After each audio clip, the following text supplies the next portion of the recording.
Le château de Septemont, situé sur la commune de Septemont, dans le département de l'Aisne, en Picardie, était la maison de campagne des évêques de Soissons. Sa construction serait partie du XIIIe siècle au XVIe siècle. La partie datant du XIIIe siècle fut construite sous les ordres de Jacques de Bazoches, et la salle dite Saint-Louis, qui abritait la chapelle, daterait de cette époque. Le château fut reconstruit au XIVe siècle, par Simon de Bussy, évêque de 1362 à 1404. Le donjon et la tour carrée dateraient de la même époque.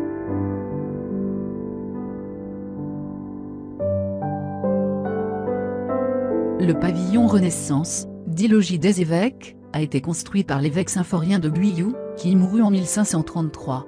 Les évêques cessèrent d'y résider à la fin du XVIIe siècle. Le donjon est composé d'une tour élancée, dont les 3 premiers étages étaient à l'usage de l'évêque, et les étages supérieurs à l'usage de la garnison.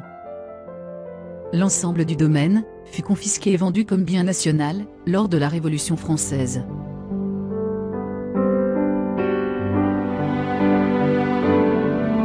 Le 1er août 1835, Victor Hugo en voyage, écrivait « À 2 lieues de Soissons, dans une charmante vallée, il y a un admirable châtelet du XIVe siècle, ancienne demeure des évêques de Soissons. » Quelques jours plus tôt, le 29 juillet 1835, Victor Hugo était à Septemont accompagné de Juliette Drouet. Ils laissèrent gravée dans la pierre la trace de leur passage.